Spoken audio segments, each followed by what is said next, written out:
moved from the Boston area. I was living in Boston for the past 9 years, and I'm very blessed to be back. Very blessed to be here working with Rabbi Pesach. He's my teacher. Rabbi Pesach is my teacher and my study partner and my boss. He's my closest friend. So I'm very excited to learn this with you, because this is actually something that I'm almost publishing a set of books, on this topic. So I'm very excited. This is one of my favorite topics in the world. Talk about what we learn together, and I'm so excited to learn with you. And I hope that you'll enjoy it as much as I enjoy teaching it. And it's an honor to be here. It's really an honor to be here. I know you have many things to do, and I know there's a lot of things you can do. And the fact that you're here tonight is a big honor for me. Big honor for me. So this following scenario has happened to me a lot of times. I'm sure it may have happened to you. Imagine you were a rabbi. Each of you are a rabbi. So you're a rabbi. And you're in your office, and someone comes into your office. Young man, young woman, and the man says, woman says, I've studied about Christianity.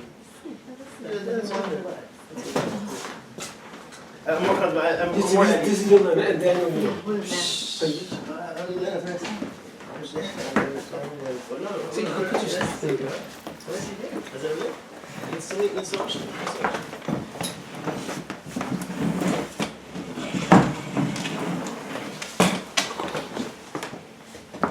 Are you related to Dan? Are you related? we're all related somehow. Yes, We're all in it. you can put it on the couch if you want. One big dysfunctional. I think we're more functional than others. What do you mean dysfunctional? It's a promising beginning. So what was your name? Yelena? It's nice to meet you. My name is Gitzi Wiener. Yeah, we've met. Sorry, We've met about a month ago. Which event? What was the event? It was. On Hanukkah? Was Hanukkah? No. You schedule it in Mount Washington, and then you had to reschedule. Oh, right. That's right. Yelena, it's a pleasure to see you again. Nice to see you again. So we didn't start. We're just.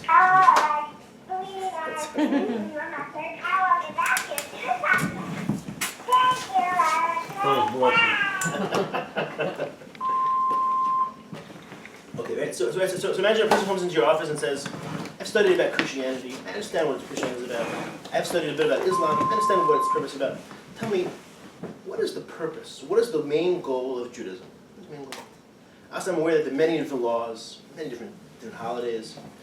What is the common theme, the unifying theme behind all? What is the goal of Judaism? That simple question. Tell me on one foot. Tell me, what is the purpose? What is the goal of Judaism?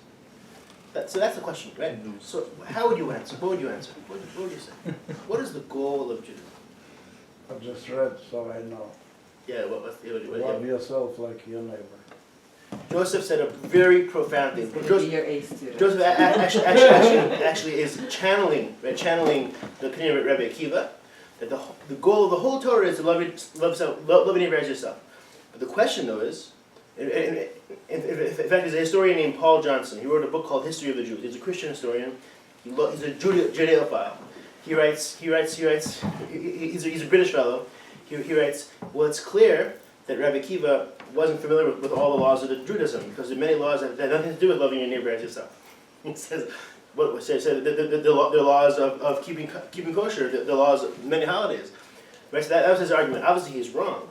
But the question that he's raising is, if that's true, then how does that connect? How does that connect the laws of keeping kosher? How does that explain wearing tefillin? How does that explain to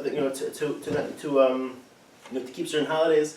Many laws. That question is, you write. Let's explain how does that connect all the mitzvahs. That's what we'll try to explore together. Okay. So this is really a big question. This is really not a simple question. But in order to answer this question, you really have to ask a more simple question, a more basic question. And this is a question that our sages discuss. And this is a question that really many existential philosophers pose, which is like this. Judaism believes that Hashem, the Creator, is an infinite being. Infinite means he has no needs. He doesn't have bored. He doesn't have needs. Why would he find that necessary? If God's an infinite being, why would it be necessary to create the universe? The universe means not just this earth, but the solar system and the millions of other star systems and all the galaxies. Why is it necessary? What is the purpose? If God's infinite, why would he find it necessary to create the universe? That's a question that Judaism asks. How do you answer? Was God bored? Was God looking for a job? Why did God create the universe? What was the purpose of creating the universe? What would you say? If God's infinite, God's all-powerful, what does he need to create the universe for? What does he need to create people for? What does he need to create animals for? What does he need to create the entire universe? What would you say? Love. What was that? Love, because To love. What do you mean? Beautiful. What do you mean? Miriam? because he has a love. I don't know that he was expressed his love or no. Beautiful. Let's explore what you were saying. So Miriam said that everything was an expression of God's love. But if God is infinite, he doesn't need us. He doesn't need us to he doesn't need. That's saying that he needs us.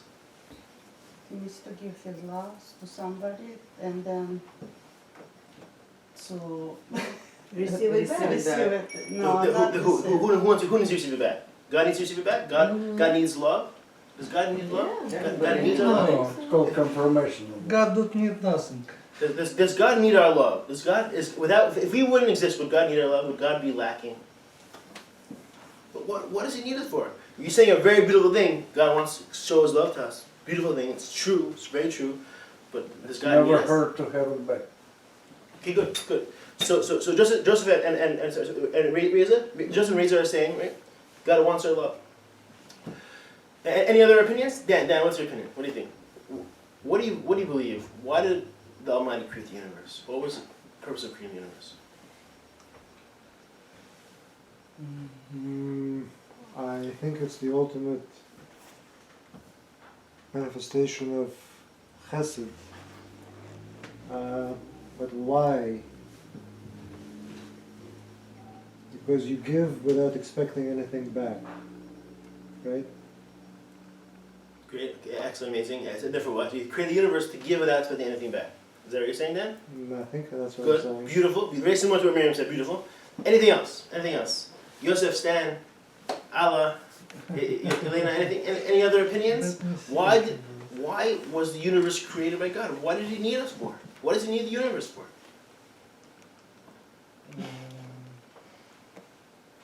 Place a human soul in. He created a place to put a soul in.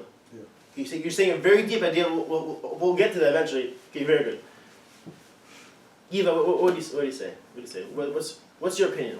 I'm lost at this point. No, I agree with Hesed stuff, so I feel the same way. Okay, amazing. So the truth is really all right. See, the same way the definition of light is that it gives light, right? The definition of a square is that it's a square. The definition of God is that that's part of the definition. He is a mashpia. He shows love.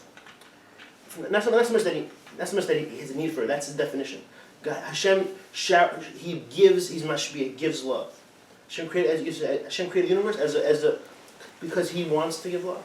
And again, without it, it wouldn't be lacking. That's God's nature is to give love. That's his nature. That's the definition of God. Is the creator of all that exists. God is the mashpia. That's God's essence is to give. God's essence is to give. Hashem is the tov who is made to. That's his nature. That's his essence. He's the showering of goodness. And why is God just create one man and one woman? So why did he create one? Why did he start with one?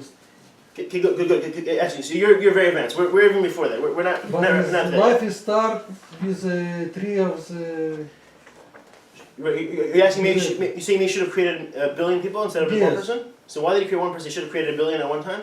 Because it was not love between. You're saying there's more love. If you get more people, you create more love. Is that what you're saying? Go step by step.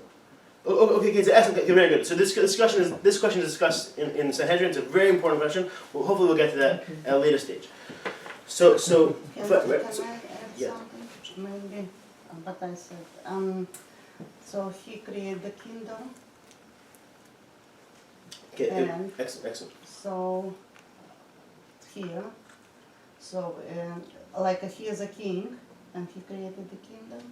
Something Excellent. like this. So what Miriam is saying is that Hashem If Hashem is a king, he needs a kingdom. He needs to create the kingdom, otherwise he won't be a king.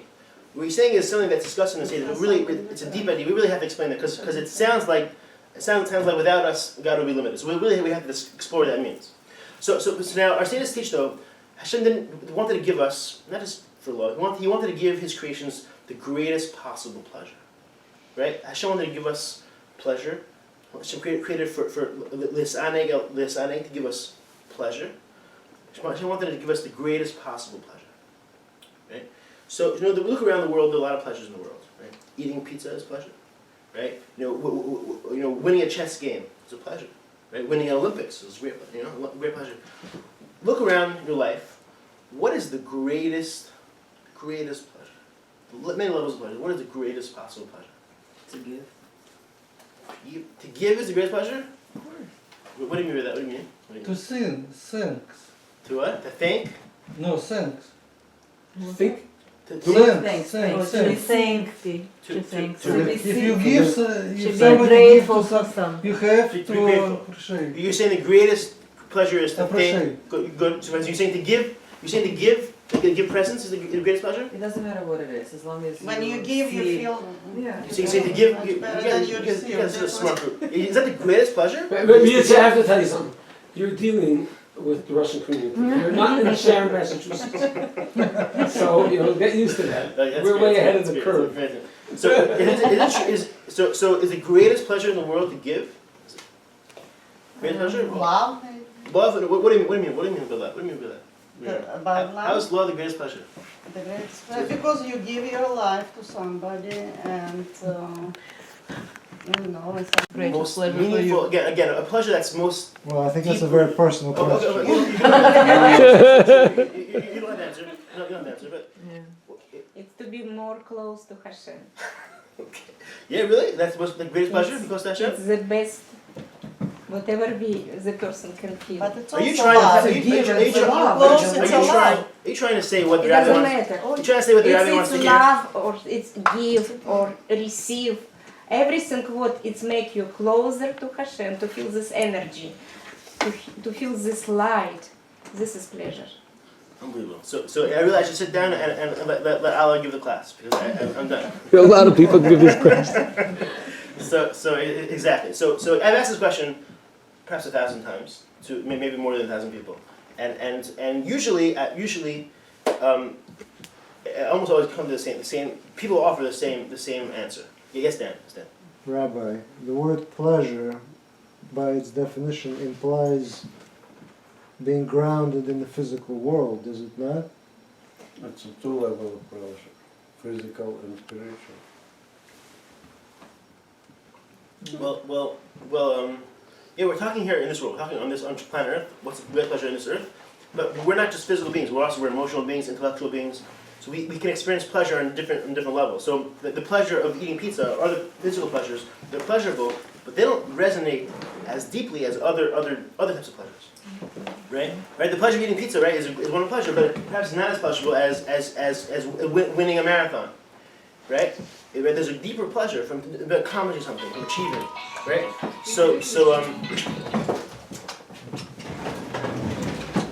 No problem, Stan. Okay, so exactly. So our Sadists teach, and really all of you said it. The greatest pleasure is a pleasure of relationships, the pleasure of connection, relationships. Right? We see this in our world. The relationship with a spouse, the relationship with a child, the relationship with a close friend, the relationship with a close teacher. The connection. Human beings, right? We're hardwired, right? We are relationship beings. We're social beings, right? And one of our greatest pleasures is the pleasure of relationships. And our Sadists teach, and we have to explain this. The Sadists teach that the greatest possible relationship, the greatest pleasure relationship, is relationship to the Almighty. Right? Imagine a relationship. Imagine the greatest father, the greatest mother, the greatest spouse, the greatest friend, the greatest child. That relationship all wrapped into one, right? And multiply that, by millionfold. That relationship, right, is can be relationship with Hashem. And again, it's hard for us. We have to explain how this means. But I say to say that the relationship to Hashem can be the greatest possible pleasure. And therefore, when I say to say that Hashem created the world for pleasure, Hashem wanted us to have a lot of pleasures. But the greatest pleasure is the pleasure of relationship. Now, I'd like to explore explore how we can experience that. Usually people roll their eyes and say, I don't really relate to being close to God as a pleasure. I want to explore, actually, we can actually experience the pleasure right over here. The pleasure of being close to Hashem. I want to explore that means.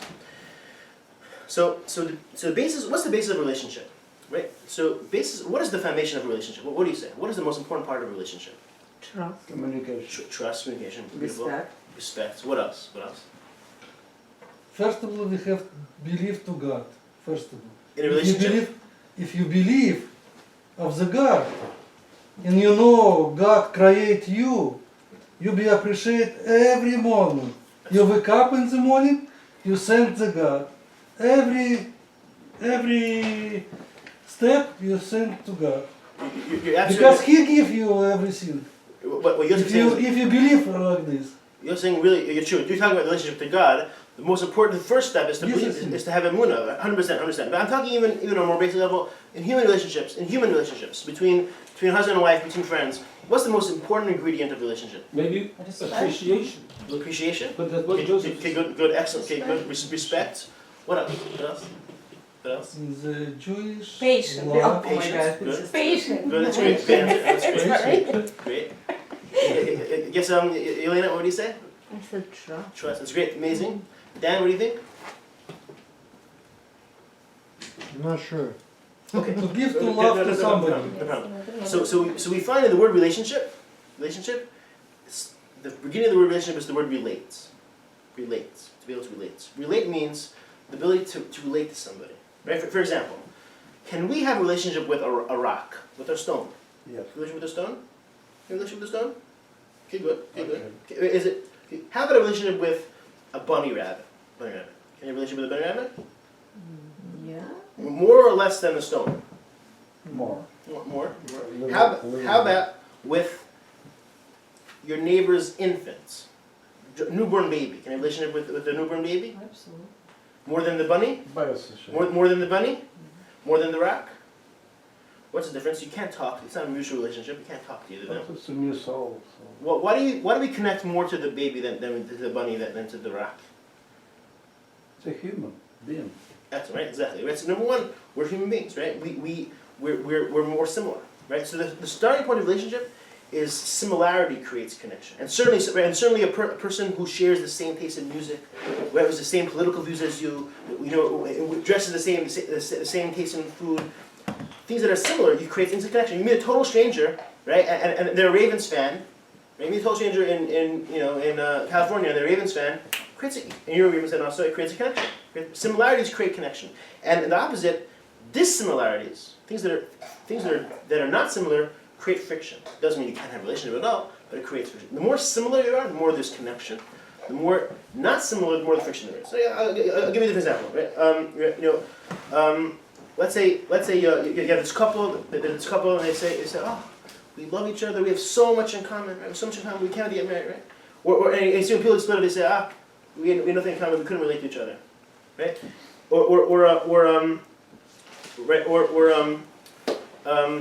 Let's say a person mother asked them, David, why aren't you a Mark's friend? So they said, Mark's not my type. It's not my type. But the point is that being similar, right, creates connection, and being dissimilar creates friction. Now people often ask, but isn't there a concept called opposites attracts? Opposites attracts. Isn't that a true concept? So I respond, is that really true? Is that really true? Like for example, let's say I love classical music. I love classical music, and I cannot stand rock and roll music. Let's say, and I meet somebody else who cannot stand classical music and only likes rock and roll. Does that create friction or does that create connection? We're the opposite. Does that create connection or does that create friction? That opposite doesn't create connection. That creates friction, obviously. So what does it mean? Opposite attracts. What that really means is a connection of similarities. For example, let's say I was a quiet, shy person, but I really wanted to be more outgoing, more boisterous, right? So I'm quiet, but I really would like to be more outgoing. So I could be attracted to somebody who's very outgoing because I see that person would complete what I want. But because I'm quiet, I really want to be more outgoing. I'm attracted to somebody who's outgoing because the person completes me. But if for example, I could not stand outgoing people, I'm quiet. I cannot stand outgoing people. I cannot stand loud people. I wouldn't be attracted. I would be repelled by somebody who's outgoing. The point is that I was attracted only when somebody did something about me that I don't like, that I want to change, right? Then the person who's opposite of me, right? Then that, because I really am the same, really I desire that quality, then it will create a connection. The point is that in relationships, similarities create connection, right? Couples that are married for a long time, part of the reason why they're so close is because they have so many years of shared experiences that they're very, very similar. And the beginning of a relationship, before you really know each other, before you're really close, right? You're not as close because you don't have those same shared experiences. So that's the starting points, and therefore also with in Judaism, if we want to have a relationship with Hashem, the more similar we are to Hashem, the more we come close. The more like God we are, the more we come close. And the less similar we are to God, the more we're not like God, the further we come. So now what is God? So we cannot know God's essence, but we can know how God relates to the world. So number one, right? God is described as being shalem, which means whole and perfect. That includes God is extremely wise, right? He acts with extreme kindness. He acts with justice, right? So our Sages teach, and we'll explore this more. When we are similar, right, to Hashem's character and Hashem's wisdom, right? When we're extremely kind like God, and we're just like God, and we're holy like God, and we're wise like God, we become more similar. That creates a closeness, and we'll see a great pleasure. Now we'll see there's a great pleasure. How do we know there's a pleasure? So for example, I've asked this question to many people, and I almost always get the same question. Let's say I can give you the following choice. You can become a billionaire, but you'll be a nasty person. The way you'll make you into a billionaire, but you'll be a nasty person. Or somebody who's not a billionaire, somebody who's even poor, but a very, very kind person. What would you choose? If you choose to be one of those, not middle, not both, either a billionaire but a nasty person, or somebody who's poor but an extremely kind person, what would you choose? Billionaire. What was that? No, I don't believe What it. was that? Billionaire. I choose poor, so we couple, we're gonna share it. Because Yosef knows that he's a billionaire, he'll still be a kind person. But let's say theoretically, it was a binary choice, one or the other. You'll be a nasty person and a billionaire, or a poor person and a nice person. Where's the other one? Yes, of course. Now, I understand. If you were a billionaire, you could buy every pleasure in the world. You could buy. But that's not gold. gonna make you a better person. So what? You have all this. You could buy all the pleasures. Well, you probably won't be a happy person either. Plastic But can you be could buy all the pleasures. If you were a billionaire, you could buy every pleasure possible. You could buy every pleasure. But you need relation and relationship with appreciation. God. If you're nasty, you will be outcast. Excellent. So what Yiva and Joseph are saying is like this. We see here that the pleasure we get from being a good person is greater than all the physical pleasures we can get with money. We recognize that there is more pleasure being a good person, right? Being a good person, there's more pleasure being a good person than all the pleasures that we can buy with money. So the question, for example, if we're at work and somebody's sad at work, someone's sad, we go over to them and we cheer them up, we make their day. How do we feel? We feel when we make somebody happy. How do we feel when we make somebody happy? How do we feel? How do I feel when I make somebody happy? Happier. Right, exactly. If I'm in a group and there's a group of people that are making fun of somebody and I stand up for the person and I say, no, that's not. We should stop that. That's not right. How do I feel when I stand up for somebody and defend them? How do I feel? Satisfaction. Why? The question is why? Why, when I make somebody else happy, why do I feel happy when I make somebody else happy? Why?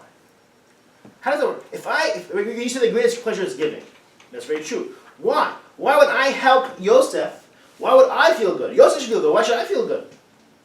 Because it makes you even feel better by, Why? But why? Why? Why should I feel good when I make him feel good?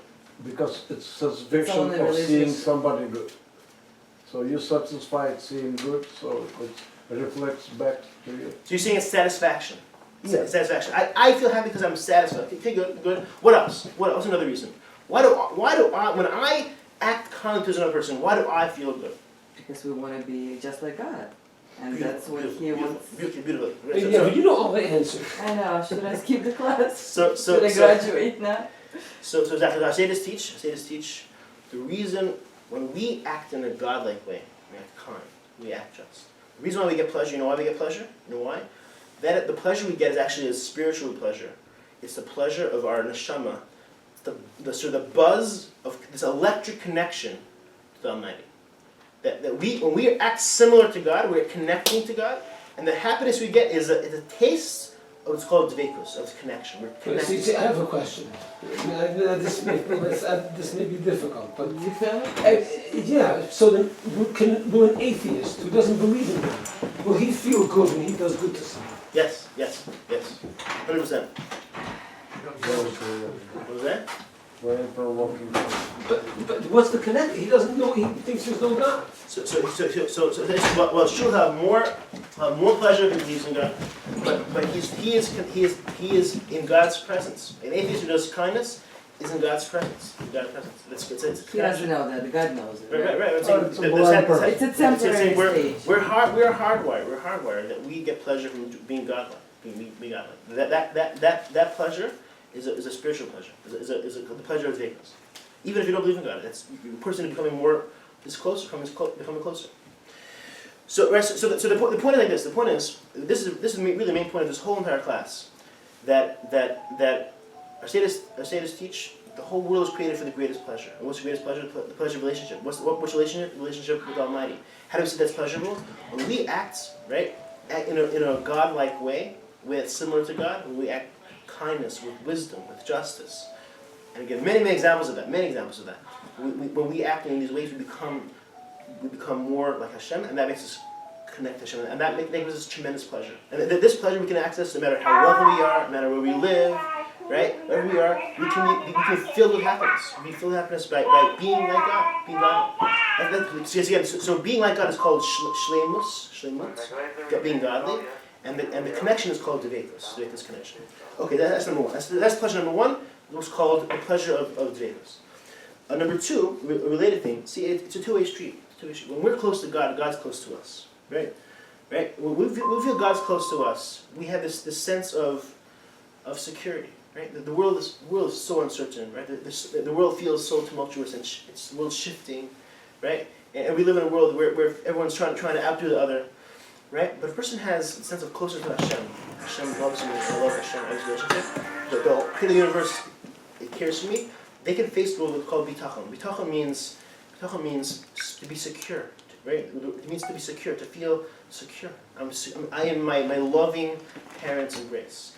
So there's a tremendous pleasure of security. People are so filled with anxiety, and uncertainty. If we're close to Hashem, right, and we feel Hashem close to us, we get that sense. We have the sense of security, security is a tremendous pleasure. Not feeling insecure, feeling confident and serene, right? So that's number two. Number one is the pleasure of being God. Number two, the pleasure of bitachon. Bitachon and emunah comes with being close to Hashem. Number three, on more of a communal level, right? See, when Hashem is perfected, when people act like Hashem, right, the world becomes more perfected like Hashem. So we can actually that perfection actually is a pleasurable. For example, imagine living right now. Imagine living today under ISIS control in Syria or Iraq. Imagine these people who live in Iraq or Syria under ISIS control. Imagine that type of life. Imagine how sad these poor people, they're victims of these terrorist thugs, right? Imagine people being killed and murdered, kidnapped, beheaded, right? Imagine how terrible life is like that, right? Imagine how dark life is. Now, think we live in that type of society. Think we live in a society, Jewish community, where it's the opposite, where people care for each other, people look after each other, people don't speak lashon hara, gossip about each other, right? People are honest to each other, right? People love each other, right? It's a pleasure. Living in that type of community is a pleasure, right?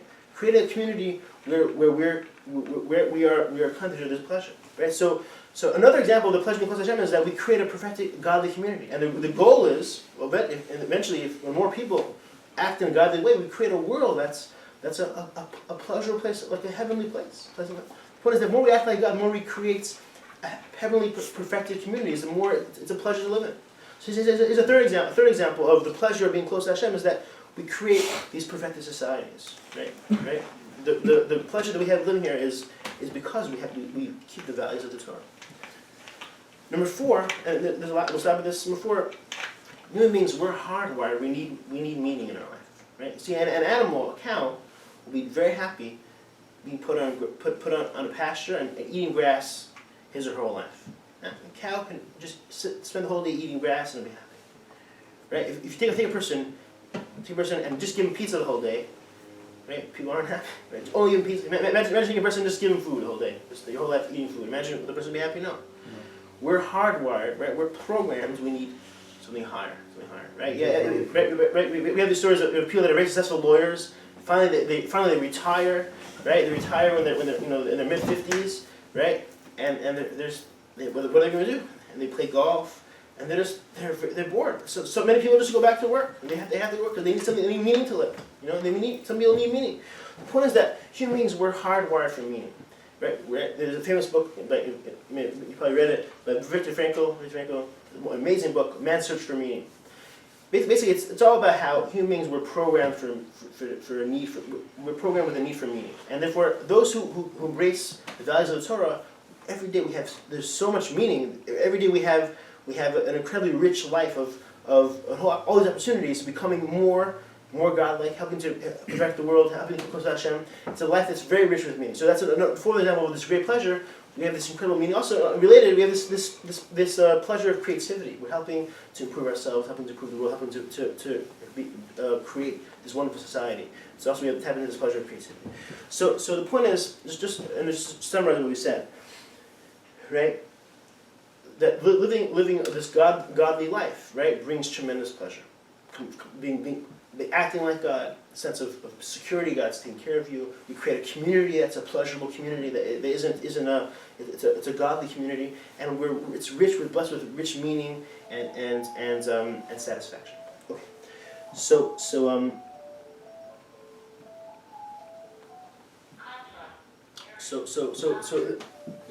this really is an introduction to this chart that we'll do soon. Okay, so what's something in English, the word calling, right? The word calling can mean what something is called, and a calling also means its purpose. I'm sorry. The point is that when something is called refers to its purpose. Right? For example, a refrigerator. It's called a refrigerator, and its purpose is to refrigerate. A computer, called a computer. Its purpose, its mission is to compute. Right, an automobile, right? It's called an automobile. Its purpose is it moves automatically and it's mobile, right? So the name is its calling, right? So what it's called is its purpose. What is in Judaism? What is humanity? What is our name? What is our calling? What is the name for humans? What is the word for humans? Let's say it again. What is the Hebrew word for human? Hebrew word. Oh, that's a good question. We don't know Hebrew. No problem. So I'll tell you. Adam. Right? Adam, right? So how does Adam? What does Adam mean? What does Adam mean? What is its calling? Humanity is calling as Adam. What is its purpose? So because simply means that Adam comes from the ground. But Rabbi Hirsch explains it's related to the word Adameh. Adameh means the word domeh means to be similar. Adameh means I will be similar. I mean, humanity's calling is, I will be similar. Similar to what? Why is man's calling similar? Similar to what? Created in create. God's image. Our calling is to be similar to God. Why? Because being similar to God makes us close to Hashem. Now, this helps explain the very cryptic idea. The Torah says that man was created in God's image. Now, isn't that idolatrous? Does God have an image? What does it mean that humanity is created in God's image? What is that supposed to mean? What does that mean? What does it mean that we're created in God's image? What does that mean? And why? Why were we created in God's image? What does it mean that we're created in God's image? Eva. Why? Two questions. Number one, what does it mean? Number two, why? We have God love. Yes, and To be like him. So, but image, what does it mean that we're created in God's image? You're right. What does it mean we're created in God's image? Exactly. So what it means is that it means like this. The Zohar says, this is a famous idea, that when Hashem created man, it says that Hashem blew into man. Hashem blew into man. When Hashem blew into humanity, Hashem took a piece of himself, part of himself, and blew part himself. That was and then Neshima on the breath. He blew it into man. Part of our neshama is called the Chelek Elokam. It's called the peace of God. What does that mean? We have peace of God in us. It means that we have inside of us a part of God. So it's our neshama. Neshama is part of God. That neshama is a piece of God. Like Hashem is kind and just and wise and holy. And neshama urges us, we have this impulse to be kind, to be wise, to be holy, right? To be just. The part of us that urges us to be godlike is our neshama. Our neshama is our conscience. We're created in God's image means we have this conscience that urges us to be like God. Why? Let's know why do we have this part of us to be like God? Why? Why ever? Why were we created in God's image? Did God give us this conscience that's a piece of Him? Why? To be just as good as Exactly, because our goal is to be like Him. We have like a head start. So right, we have a neshama, right, that urges us, who's the impulse to be like God, because our purpose is to take that advice and to act like God. So now we can explore the makeup, sort of the structure of humanity, and this will be a very important opening to be able to explore the mitzvahs. See,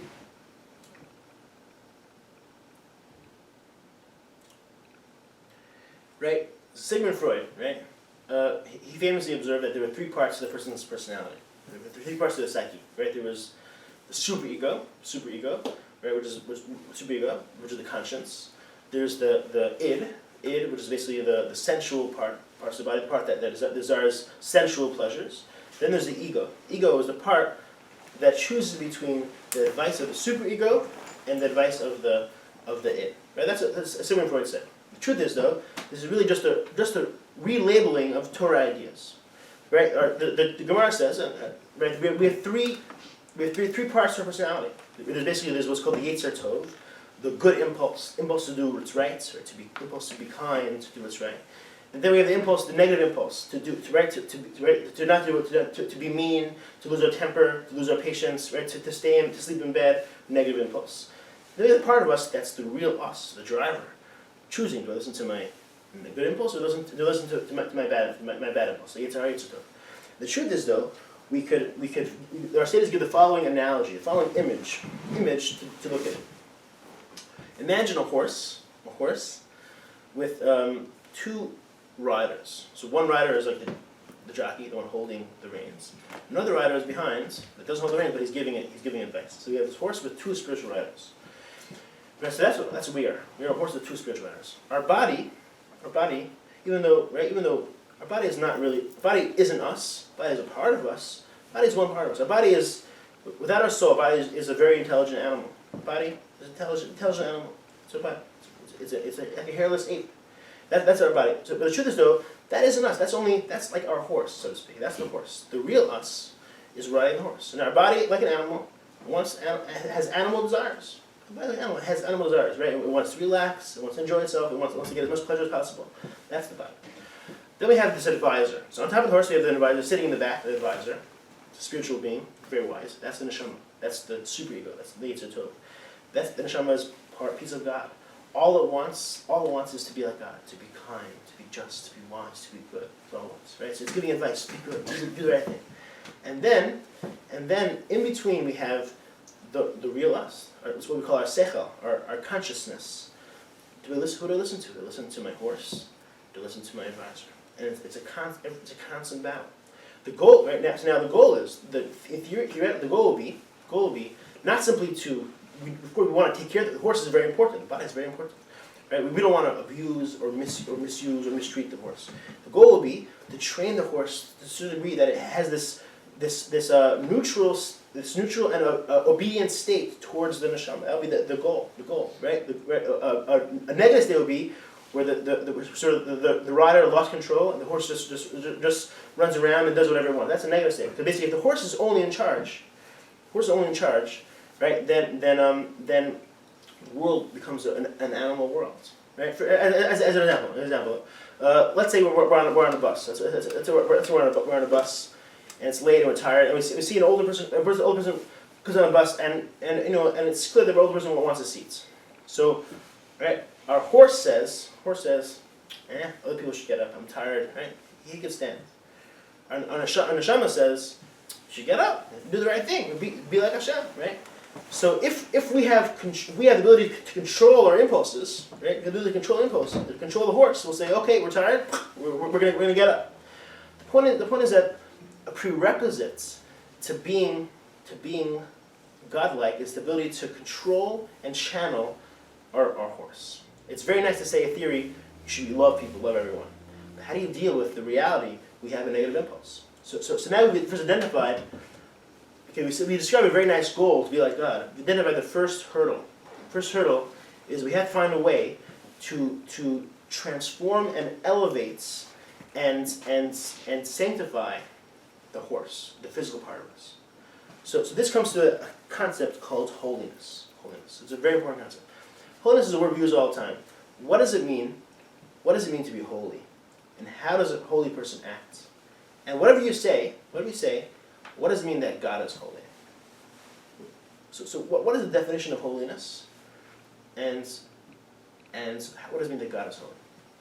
So see, this is essential to understanding this idea, and then we'll be able to move on. What do you say? What does it mean to be holy? What does holiness mean?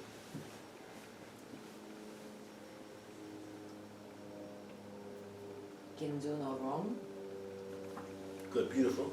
Holiness means to do no wrong. Beautiful, Eva, beautiful. Who's the judge? What was that? Who's the judge? To do no wrong. How you know? Okay, good. So what do you think? What do you think? What does it mean to be holy? What is holy? What does it mean? What does holiness mean? Like a complete person. Complete. Beautiful, beautiful. Complete. Very good. Dan, what do you say? What is holiness? What is the definition of kadosh and kedusha?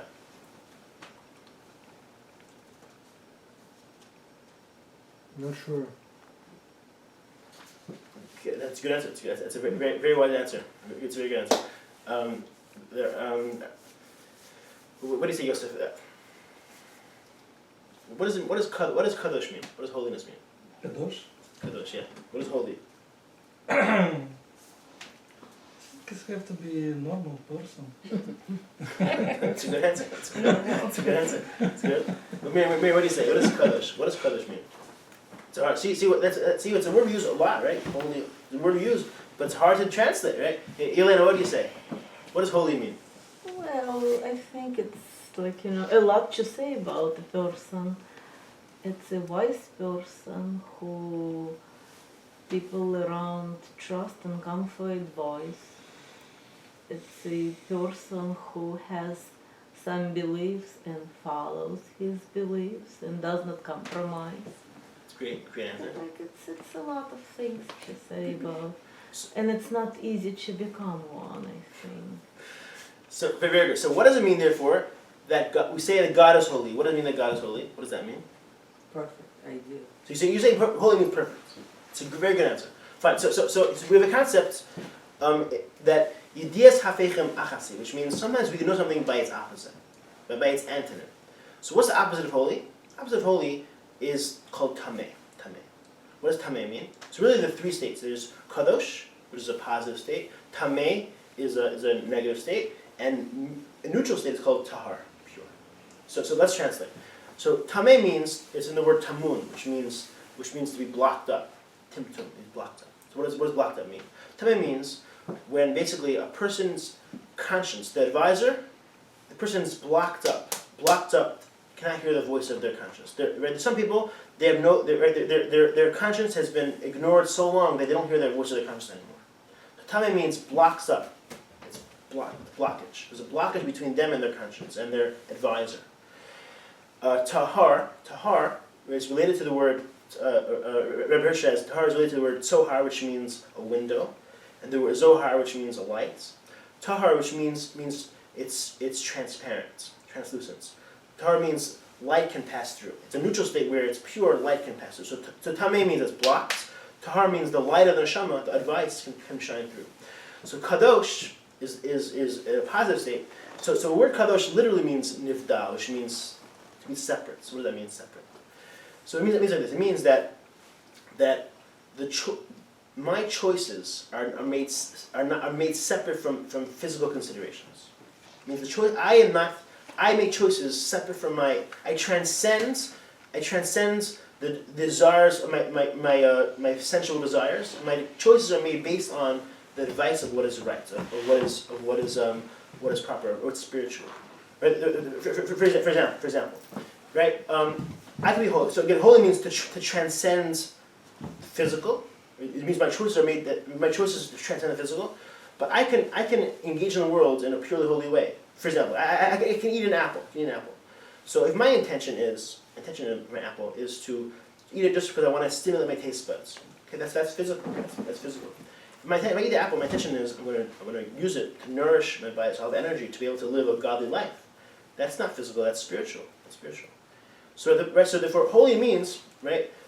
Holy means the state of holiness is where a person is totally in charge of their horse, has tight reins, tight grip on the reins. All the choices are not made based on the desires of the horse, based on the desire of the neshama. What is proper? What is the right thing to do? What is the godly thing to do? So that's a wonderful state. Right? Kodesh means a person who's totally has self-control. So we then define one of the main hurdles of that Judaism wants to address. See, for example, Christianity says there's one law, just to love. And that's a very important thing. But Christianity doesn't give us how do you deal with the negative impulse. Torah says it's kedusha, the ability to discipline and control the horse. And we'll see the many mitzvos. We'll learn the many mitzvos that that help us control and channel and discipline and partner with the horse, so that we can have this tight grip on the reins. Okay, so there's one additional hurdle, which is basically having a driving sense of motivation. It's very nice to say live a life of godliness and holiness, but what if I don't want to? What if I'm just not in the mood? What if I just rather just run after my career? So another hurdle is giving people inspiration, which really means having a deep relationship with Hashem. So basically we establish the following thing: Judaism is a system to give us the greatest pleasure, and that pleasure is being close to Hashem, and that comes from being godlike, being like Hashem. We discussed sort of the structure of the human psyche. We have our horse, our physical self, and we want the goal is really to in order for us to be godlike, we have to be able to create discipline, self-control over the horse. But at the same time, also to be able to be motivated and inspired to be able to achieve these goals of becoming close to Hashem and perfecting the world. So now we know enough to look at the chart together. So let's look at the chart. So this chart's. I'm sorry if I. We'll have to do it next time, but I'll just give a real start. This chart, and I apologize if it's small. So the chart really outlines all of the parts of the Torah. Every single mitzvah, every single rule of the Torah can be fit into this chart. Every single mitzvah can fit into this chart. So the top, tier number 1, right? We have the goal of the mitzvahs. Right? It says it's in order to refine our mind and our character, right? In order to become similar to God, and therefore develop an intimacy, a closeness to God. Right? That's the goal. And this will help perfect the world by bringing a godly influence into the world. Right? As you mentioned, right? The goal of the Torah, therefore, is to help us perfect our mind and our character to make us more similar to God. The two basic parts of this. So let's start with the first side, and then we'll look at the next side. So two basic parts. The part on the left are all mitzvos. There are 5 categories of mitzvos that all deal with becoming like God. And every single one of them are mitzvos. So we have a category of mitzvos of being, of chesed, for example. Chesed, on the most left. Chesed are mitzvos of emulating God's love. So for example, there's a mitzvah to give tzedakah, to do acts of kindness, right? To have guests, right? To bury the dead, right? To give people a smile. To lend people money, right? To return a collateral that's needed. To let workers eat from the food that they're working with. To return lost objects. To honor your parents. To get married and raise a family. Raise a family is tremendous chesed. And to bring others close to Hashem. These are all examples of kindness. They're all examples of kindness. Yeah? Let's go to the next category. Again, and we'll see the many more examples. These are just a few examples. Let's go to the next category. A part of being like God is to be wise like God. Be wise like God. Right? To study Torah, and teach Torah, and really, and through this, there's a value to learn many wisdoms. Not only Torah alone. You should learn other wisdoms as well. Again, it's not the same as Torah. Torah is much more important, but to be wise in general, to be close to a Torah scholar so you can learn Torah, to respect Torah scholars, to avoid people who will be a negative influence and will teach negatively, So we have many examples of wisdom, of emulating God's wisdom, of sharing God's wisdom with the wisdom of the Torah. Make sense, yeah? Yeah, make sense? Mhm. We're good? We're all good? The next category, mitzvahs, of kol mishpatim, which are laws of justice. Not to harm others, not to cheat others, not to embarrass others, not to speak badly about others, not to bear a grudge, not to lie, not to withhold your debts, to administer judicial justice, to participate in the justice system. So these are examples of justice. So justice means avoiding injustice, not to be unjust, not to harm people, not to be unjust to people, and to support the judicial system, right? To be able to support, right? To be a witness if necessary, to respect judges, etc. Respect the process. The next category is called the pikudim. Pikudim, the word pikadon means steward. Pikadon means something that we watch over. Pikudim are all mitzvos that deal with relating to plants and animals. Part of being like God is not to crossbreed different plants, not to harm animals, not to harness an ox and a donkey together, not to muzzle an animal that's while it's working shouldn't muzzle it, should be able to eat, not to take a baby chick with its mother, not to kill an animal with its mother on the same day, not to destroy anything useful, not to harm your body. We'll discuss these at a later date. These are all mitzvahs that deal with justice towards the plant and animal world. Now, what's important to know is that these are things which are called chukim. These are things that are called super rational. See, it's when we know it's just towards people, because we're people, we know what's just. It's hard to relate to what's just towards the plant world. It's hard to know what's just towards the plant world. But Hashem says, I am the creator of the universe. I understand what's just, and therefore, if you may not understand it, you may not know this inner nature. I am its designer. These are rules. This is what's just. As an example, right? If I design a computer, I design a CPU, right? I'm the designer, and if a person comes and opens it up, takes out the wires and switches the motherboard in different ports, and then I try to use it, and it works. It works, but I tell the person, no, the computer is going to fail. It's broken. He says, what do you mean? What do you mean? It still works. He says, no. I created it. I understand what you did. You crossed the wire. You changed things. And now it's going to fail. It's going to crash. The point is that Hashem is the designer of the universe.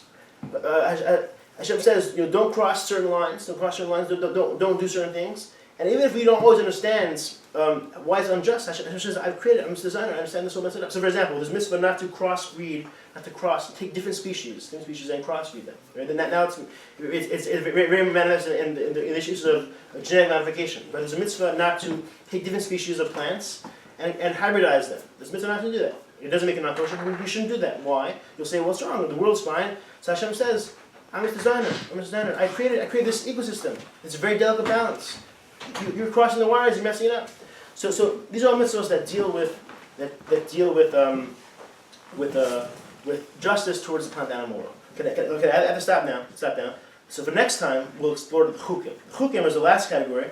These are all mitzvahs that give us holiness. Holiness, as you mentioned, give us the ability to control the horse. The two basic categories of that are kosher, keeping kosher, and sexual morality, which we'll discuss next time.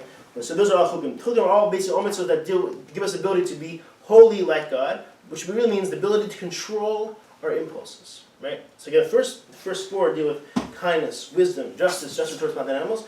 Chukim are all mitzvahs of holiness, which we'll explore next time. Can I ask a question? Of course you do. Not to harm or tattoo your body. I've always heard of the tattoo part and never actually knew the reason why. I even heard the story that if you're buried in Israel, they had to cut the part of your skin out. No. I never knew whether it's true or not. That's not true. It's not true. No, God forbid, it would be a terrible thing to do. I assumed that, but I never. So what is the reason? What's with the tattoo? I understand you harm your body, but we also pierce our ears. So it's really a big discussion. If you want, we talk about it afterwards. I can tell you a short answer. The simple answer is that it's seen as harming your body. That's the simple answer. But it's deeper idea. We'll explore afterwards. But it's one of the ideas of it's one of these of being. It's not just we're mistreating our body by doing it. I'll talk about it.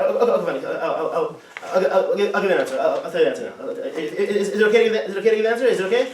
I'm gonna stop it. Is it okay? You want to hear the answer for tattoos? I don't know if everyone's. Well, but people might want to leave. But before we continue, I don't. I just with this. There's a couple that wanted to come, but they can only come at 9 o'clock. Is 9 o'clock too late? Too late. Okay. Fine. Okay. Okay, you can go for it. You see, unless again anyone who wants to leave should certainly leave. So we're done now. So basically, what I've done today is really we want to create containers. We're going to create these boxes. So now once we understand these different categories, different typologies, every mitzvah fits into one of these things. Then what we'll do is, hopefully over the next few weeks, we'll explore each mitzvah. We'll start with kindness, explore each one at a time, understand its basic laws, understand the philosophy behind it, understand the different stories and different dilemmas that deal with it. And hopefully over the course of a year, we could go through every single mitzvah and explore how each one, every one, from keeping kosher to tattoos to kindness and honoring your parents, each one helps to make us more like Hashem. It helps to make the world a godly place. So that's sort of that'll be the goal of this series. Is that good? Does that make sense? Make sense? Okay. Yeah, it's good. Yes. So really the goal is to try to create like a systematic approach for all of Judaism, to show how it all fits together to make us like Hashem. And that's the goal. Thank you. Thank you so Thank you, much. Rabbi. Thank Thank you. Okay, fine. Thank you so much. No, unless someone else has questions. I love to see Rabbi Wiener under the gun. The hot lamp. Yeah. Any questions aside from yeah, but it's a big question about tattoos. Not that I need one. Other question will be a little bigger, so. We'll continue. Thank you all so much for Thank you honoring so us, for much. coming together. It's really a delight to meet you. Miriam and Stan and Yosef and Ala and Yelena and Dan and Eva and Yosef and Reza. Right. It's so nice to meet you and I look forward to learning a few more in the Thank you future. so much. Thank you. Thank you.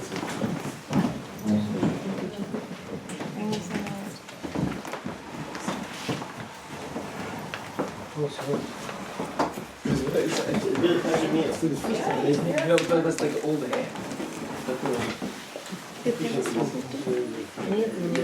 So honored and humbled and touched that you're here. So you really did come to be.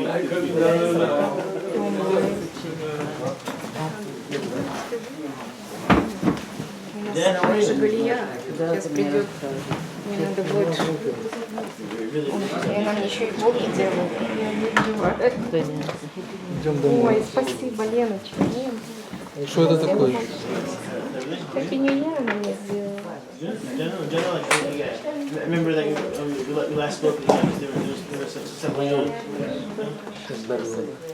Things are getting better. Instead of getting worse, they're getting better. What's that? They're not staying the same. She